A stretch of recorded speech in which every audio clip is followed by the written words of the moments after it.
Hey you, how's about you and me get together, find a hotel room, light some candles, and hunt down some spooky ghosts? Or we could watch some TV and wait for some psycho to burst in, asking to smell our sheets.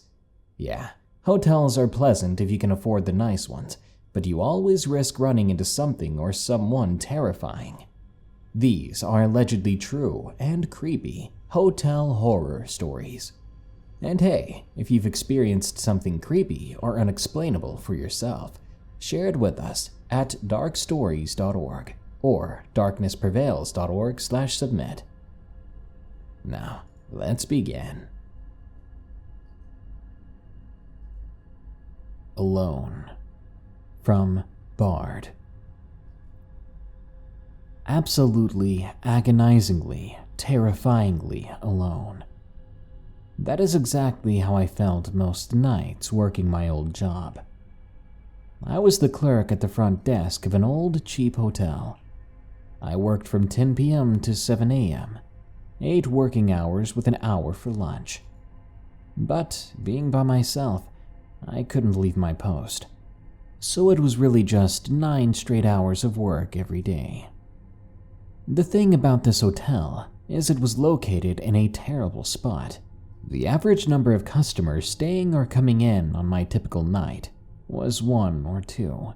In fact, there were plenty of nights I would have nothing to do because the building would be entirely vacant, empty and silent with no one coming in at all.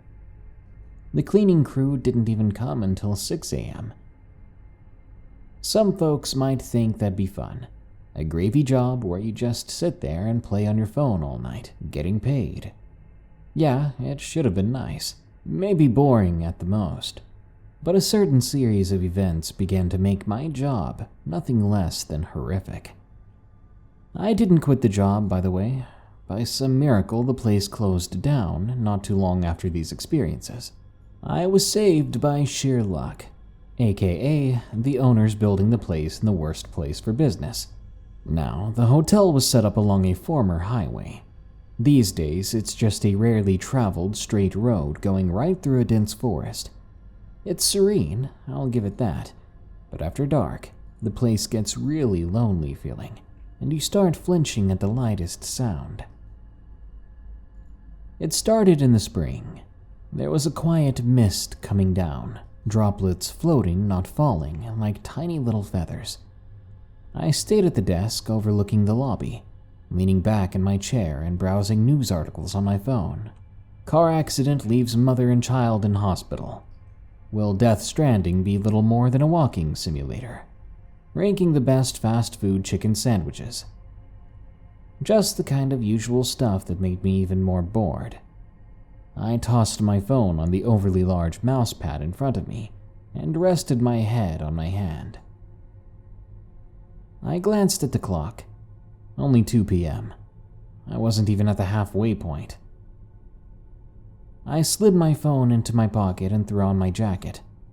It was a bit stuffy in there, so I walked outside and let the mist pelt against my face.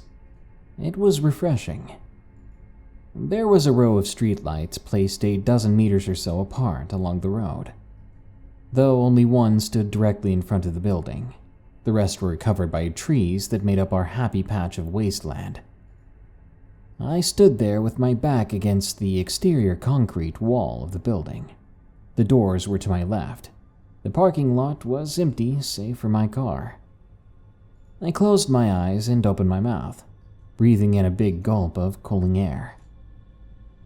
It was then that I heard a massive, wet thud. It was loud and sudden, making me jump into a frightened stance. It had come from the right side of the square building, my right, anyway. As I waited there, I heard the sound of a moist slapping noise, like something hitting the side of the building.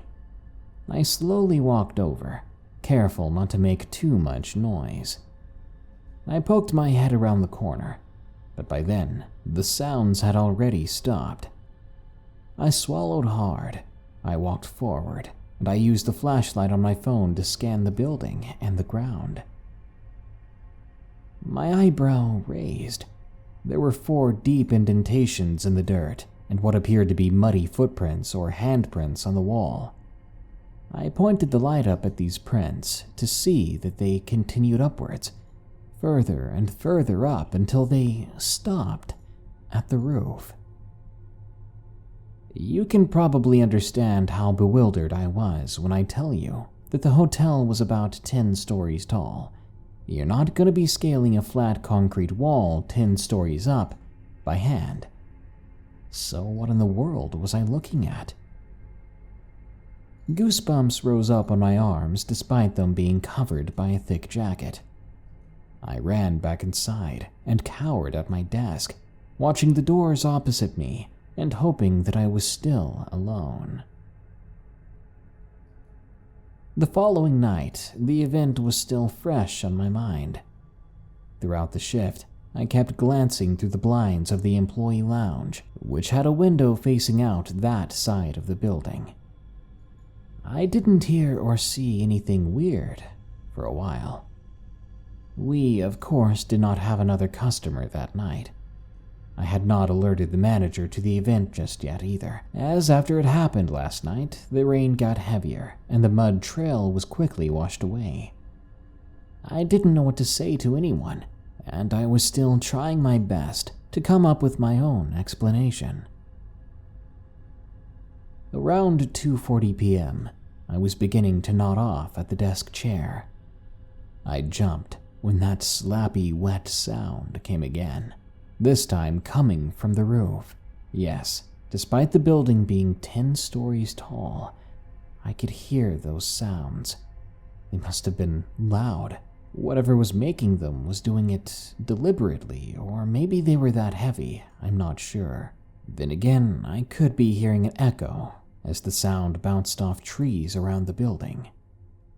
The night prior, I had no courage to go look on the roof, but that night was different. Maybe it was just curiosity that compelled me, but I took the elevator up to the top floor. Then I walked the stairs that led to the roof. I peeked around. It seemed to be clear up there. The mist was coming down again, maybe a little bit lighter than last night. It sure was creepy up on the roof. The hotel was taller than the trees around us, and there was nothing else around for miles really except for forest and streetlights that were covered by a canopy. As I looked past the building's edge, I saw only darkness, and as I did just that, I stopped breathing, realizing that this entire time there had been a figure blending in with that darkness, and they were standing at the edge of the roof. This figure was human in shape, but crawled on all fours across the edge of the roof. I couldn't speak. I still hadn't choked to breathe before I watched this thing skitter over the edge of the building and thud wetly on the ground. It or they had jumped off, and that was the sound I'd heard last night, the very first sound, the reason why there were 4 deep indentations in the dirt and mud. Then, just as before, those wet slapping sounds began to come back up the building. I didn't know what it was, but I knew it was coming back. Yet, in an odd state of calm panic, I walked back inside, steadily descended the stairs all the way down to the lobby, and sat quietly at my desk. I had no idea what I'd just seen, and I had no clue what I could even do about it. In my shock, I guessed the only thing I could do was pretend it wasn't there. And even after hearing those slapping, crawling, thudding sounds that night and several nights after, I did just that. I pretended it wasn't there until we were laid off and the hotel was finally closed down. To this day, I still don't know what I saw. Maybe I was dumb for not calling 911 right away, but considering the footprints or handprints in the building going back up, I don't think it was someone jumping off the roof, not anyone normal. Because I'm sure that whatever or whoever they were was completely fine jumping off the building all night, each and every night, crawling right back up to jump again in some sort of cold and lonely cycle.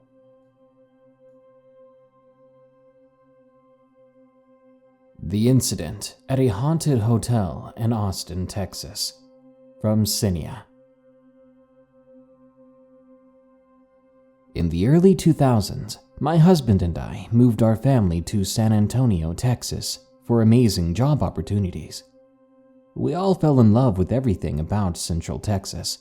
The history, all the many family activities and fun parks like Six Flags and SeaWorld, the shopping, the beautifully mixed cultures, frequent fiestas, the architecture, land, and the incredible food from all over the world.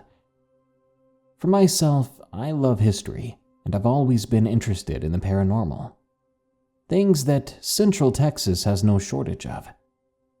I even worked at one of the oldest hospitals in Texas, had many bizarre and unexplainable experiences there. But that's not what I'm talking about this time. About 10 years ago, the UFC was coming to Austin, and my husband was beyond excited to go. So we bought tickets. Knowing him, he would have stayed the night in any old hotel, but he left me to make those arrangements, knowing I would pick one with a lot of history. After poring over the many options, I decided on one of the oldest, loveliest hotels near downtown. It had a long, varied history, beautiful old period rooms, breakfast provided on a lovely veranda, as well as a small library of local history. I made sure to reserve a room that had access to and from the courtyard, as I knew UFC fights could run late. Fast forward to fight night, and it wasn't until 2 a.m. when we returned to our room, excited but exhausted from the energy of the fights and the chaos of the crowds. We finally settled down after a little champagne and chocolate-covered strawberries. Then we fell asleep. What felt like a short time later, my husband, sound asleep, arms wrapped around me and snoring in my ear, I felt a large hand wrap around my left ankle, and it gave me a sharp and sudden tug. Due to the Texas heat, I usually slept with my feet out above the sheets, and for a second I thought it was my husband's hand, but then it hit me that we were in a hotel, and his hands were other places.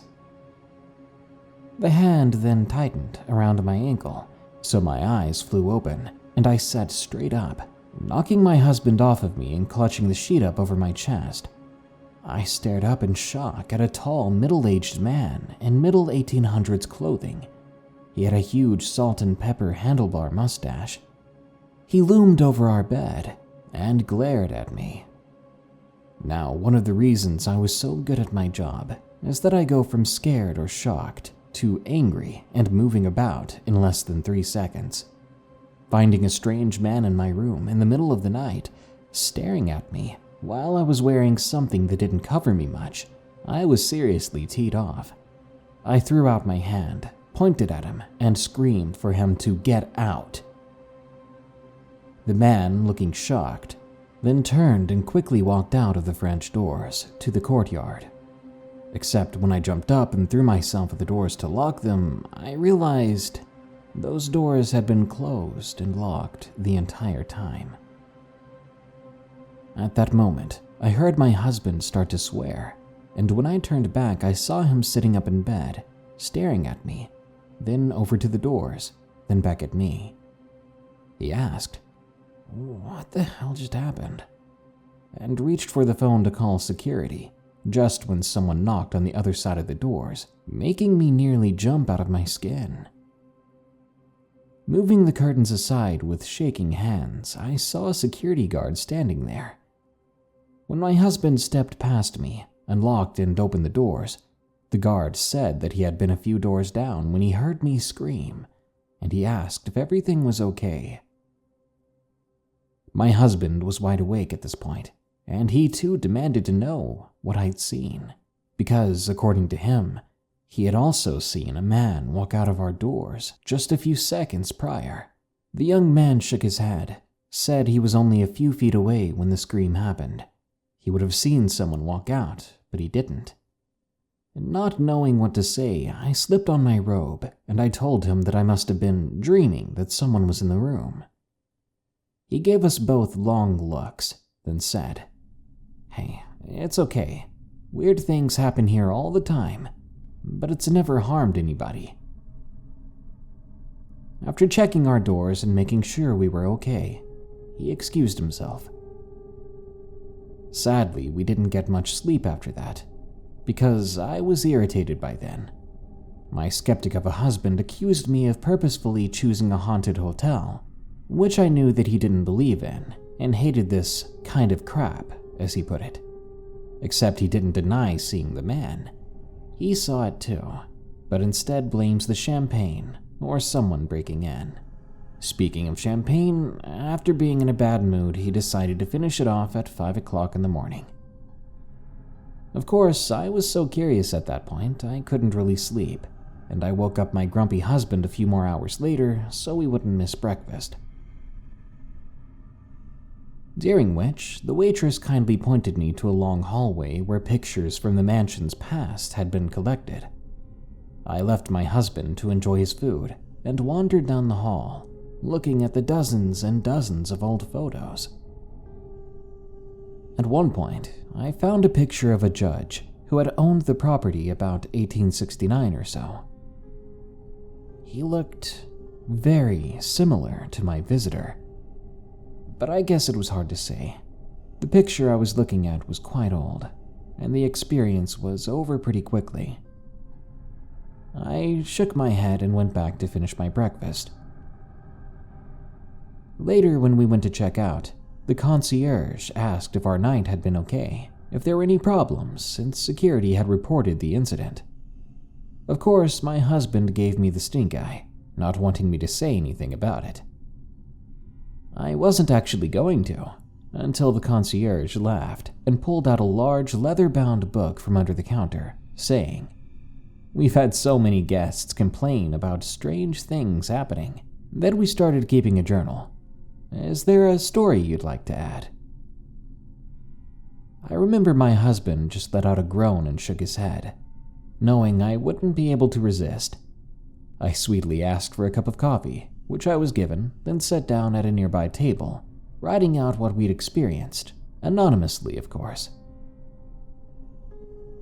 This happened about 10 years ago, and sadly, nearly 2 years ago, my husband and best friend of 20 years suddenly passed away. I've since moved our children and myself back to our home state. I hadn't thought about that incident in a while, and it makes me miss him. I think about him a lot, wondering how his skeptical beliefs may have changed since he is now on the other side. I know I'll see him again someday, and we'll have a very long talk about a lot of things.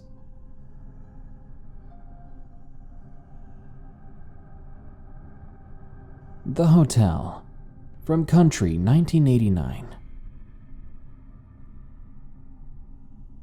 This event, to this day, makes me question every hotel or motel I come across. It was 2006, and I just recently graduated trucking school. I was sent to St. Louis to meet up with a trainer. You see, before you start driving a semi by yourself, you need to have a minimum amount of hours with a trainer. I originally went to Indianapolis Terminal, but they had no trainer available for me. So me and a fellow student driver tagged a bus for St. Louis. When we get to our hotel, the place was a major dump. The exterior appeared to have been burned once or twice. A couple of the rooms we passed had police tape across the doors. When we went looking for ours, we soon found it, and the beds were sketchy. I was paranoid about bed bugs, and the TV had nothing but sideways rainbows and white noise. But that was what we could afford, and there was no change in it. We laid out some sleeping bags on the floor, and we talked the night away. Now, I'm a smoker, and Paul, my friend, isn't. so I would make a few trips outside because there was no smoking inside the building, which Paul commented on with, "Haha, go figure," as if that place had any class. Paul had grown up in the hood of Chicago, so when it came to doors, he always put the chain lock or deadbolt on, which meant when I came back, I had to hear him drag the lock back off. At about 10 p.m., I was going to make my last trip for a smoke for the night. When I was outside and smoking, this guy came out of nowhere. He sparked up a conversation. As for me, I'm from a small town in Iowa, so we're used to being friendly and humble. He quickly asked me, "What's a guy like you doing in these parts, cowboy?" I responded, "We're here on business to head off with the trainer." The guy replied, "When's that?" I giggled in response, "Who knows?" Then cast my cigarette butt and went on in. I got back inside and talked to Paul a little bit. Moments later, we suddenly hear a knock. I get up to check the peephole. It was the guy I was just talking to outside, but only for a split second. I open up the door and ask, "Can I help you?" He responds, "Yeah, bro, you got an extra smoke?" So I gave him one and tried to shut the door, but he was trying to hold the door open. Hey, he kept saying, "You got anyone in there with ya?" I grew frustrated and said no, and managed to slam the door shut. Paul got up and said, "What was that about?" And I told him it was some guy from outside. I have no idea what he was talking about. Then Paul looked at me and shook his head. "Man, we're not in Iowa. You can't be all howdy with everybody. If you talk to them, they think it means something, think they can take advantage of you." We shook it off and went back to bed. A few hours go by and I realized how hard the floor was, but I just kept trying to go to sleep. But then I thought I heard the door open. I rolled over to see that Paul wasn't there. I guessed that he was in the bathroom. I rolled back into my sleeping bag and shut my eyes, when, in a split second, someone rolled me over and placed their knee into my chest. Then there was something cold, thin, and sharp at my throat. A hand covered my mouth, one that was dirty and smelled of cigarette smoke. It was the guy from outside. He giggled and smiled at me, saying, "You are from Iowa. Now, just gonna take your stuff, and if you try anything, I'm gonna stick you like a hog." He's pushing the knife into my throat harder, and the blade is piercing my skin at this point. He's giggling and searching my pockets when Paul jumps on him out of the shadows and throws him off of me. He goes down, but only for a second, then springs back up with a knife in hand. He may have been dirty and thin, but he was quick like a little rat. I got to my feet, ready to defend myself. Paul and I were side by side. The guy, looking at the situation, realizes he was outnumbered. He turns and bolts to the door and runs down the hallway. We immediately called the police and told them everything.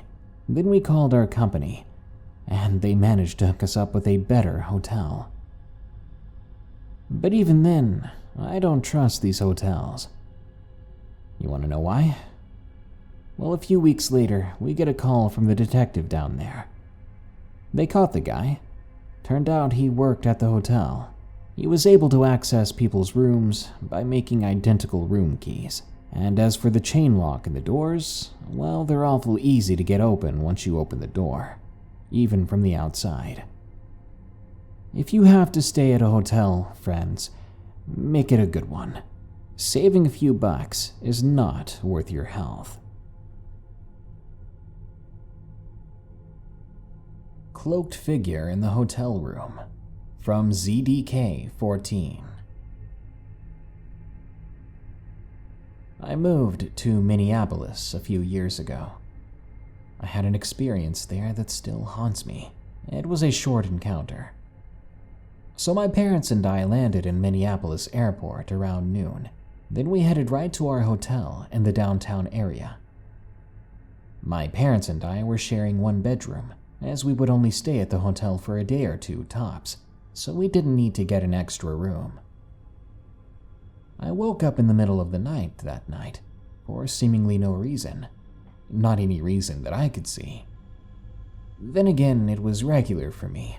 I often woke up in the middle of the night, and most of the time I didn't know why.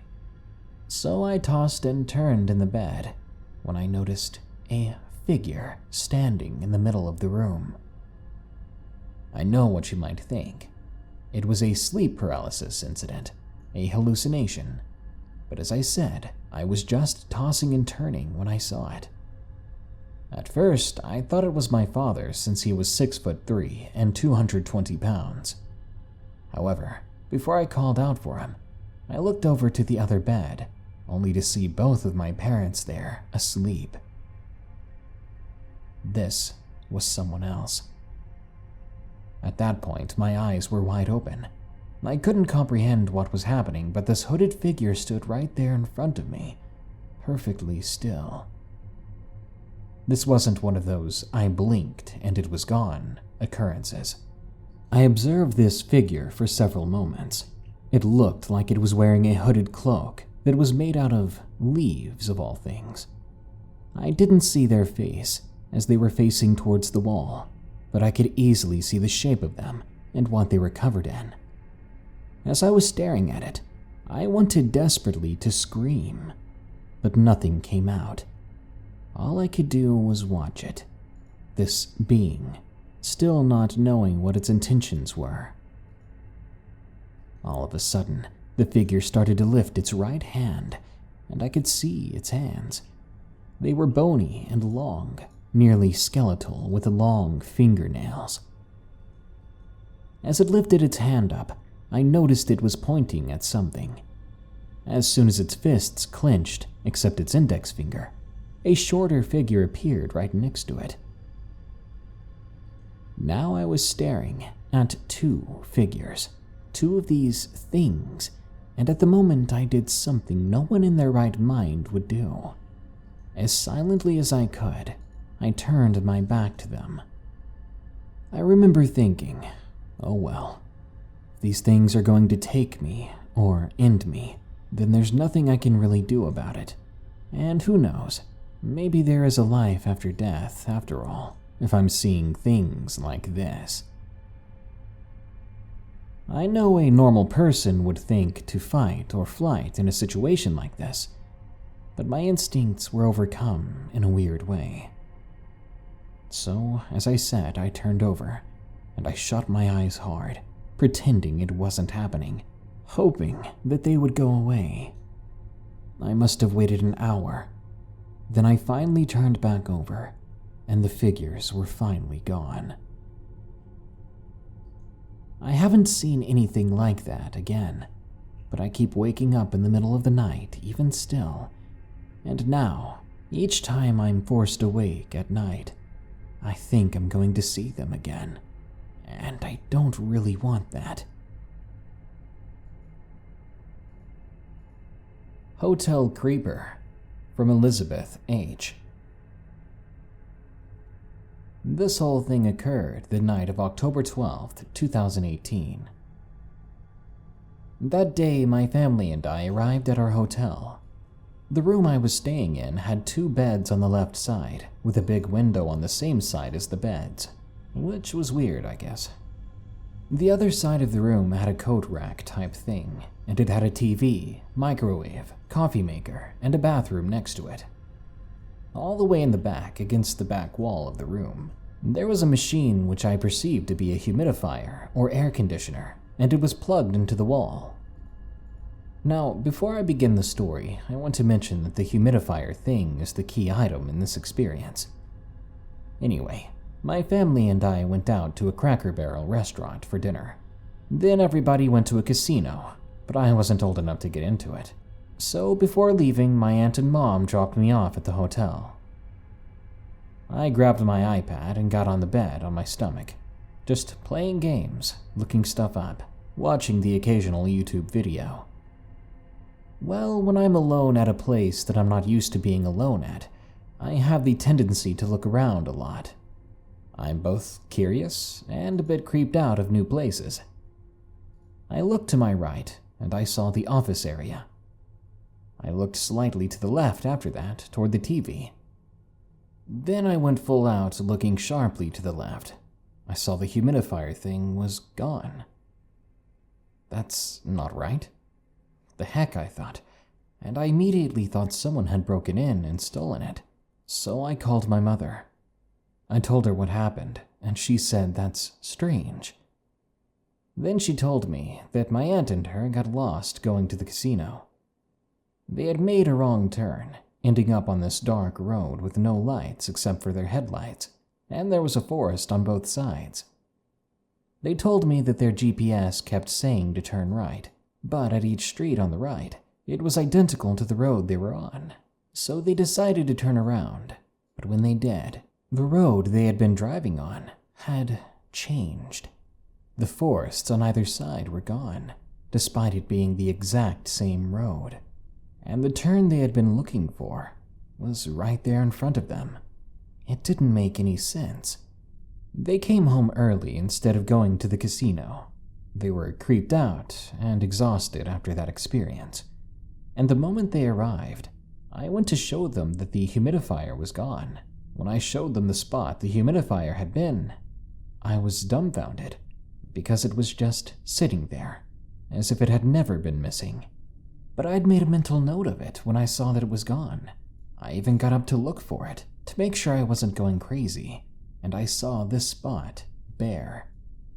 I think in the end, this hotel did something to us. But maybe different people at different places at the same time just went crazy for a moment. Sure, but that's not what I believe. Creepy man in Singapore.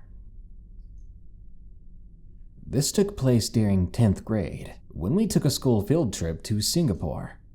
For context, I'm a guy. I was around 14 years old when this incident occurred. I was very timid and small in stature, leading to my non-confrontational nature. I was a part of a drama class at the time, taking part in a school field trip to visit a neighboring school to learn more about acting techniques. So my teacher planned us a 3-day trip abroad and booked us into a cheap, mediocre hotel. Now, about my drama class, there was only a combined total of 4 guys, including me. The rest of the class were girls. This made us 4 extremely close and tight-knit. Now, I was rooming with another one of the guys, and the first day was pretty uneventful. We visited the school, saw some sights, and had fun. Now, the second day was going to continue that trend, and there was even a tour guide to help us out. In the morning, everyone was gathered in the lobby of the hotel. We were all gathered near the entrance, and all the girls were chatting amongst each other. Us guys stayed relatively nearby, but not close enough to tell what they were talking about.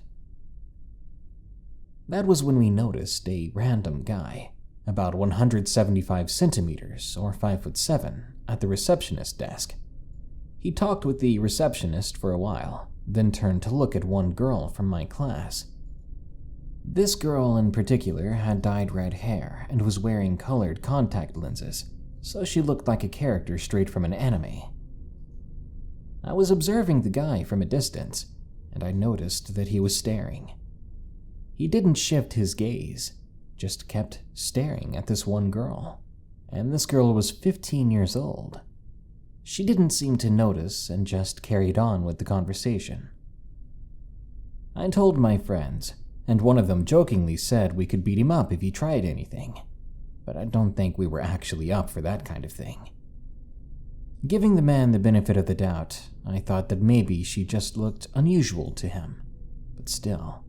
We all boarded the bus not too long after, but the entirety of the way, he followed us quite closely, and I swear he never even blinked looking at that girl.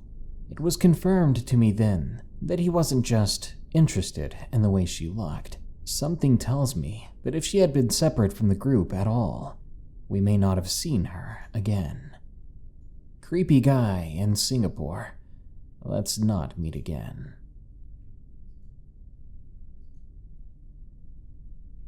Hotels. There are a slew of them all over the globe.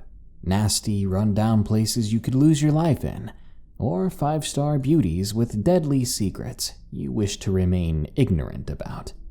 Wherever you go, you're never completely safe, so keep an eye out for the baddies before they decide to check in for the night.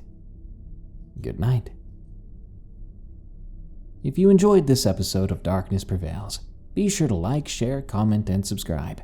But if you have your own story, share it with us at darkstories.org or darknessprevails.org/submit. If you want to support the show, check the links below. There's a link to my merch store and a link to my Patreon where you can donate to help us keep pushing out new episodes. Now, as usual, here are my 5 favorite early comments from the previous episode about haunted farms, ghost pets, and a Dybbuk box. A Table for a Magic Show says, "My dog ate my baby's diaper." That's disgusting. But hey, every culture has weird food. Drum Rudy says, "Daryl the cat." Bahahaha. Daryl's a cute name for a cat. Now quit making fun of people's pets' names before my little Mick Jefferson gets upset. F Trash says, "Ghost pets. My dog just passed due to cancer. I hope she comes back as a good girl. I'm sorry to hear about your loss. She was a good girl in life, I'm sure. But now that her pain is gone, and you'll see her again one day, she's an even better girl. I hope that helps." Captain says, "Are there more Dybbuk boxes stories in your repertoire? Those things are spooky as F." I wish. I'll definitely check, but that's the only and first one I've ever come across in my submissions. Then again, I am several hundred, maybe 1,000 stories behind, but we'll see. Michaela says, "Can your videos be longer than 30 minutes?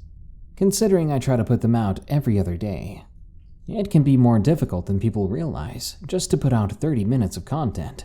I'm doing my best already, so I apologize that it's not enough." Well, that brings us to the end of this Darkness Prevails episode, but don't you worry, because more scary stories are on the way soon. Until next time, here are the credits to my amazing patrons that continue to donate and support me. Remember, stay safe out there, and stay creepy, because this world is a strange one.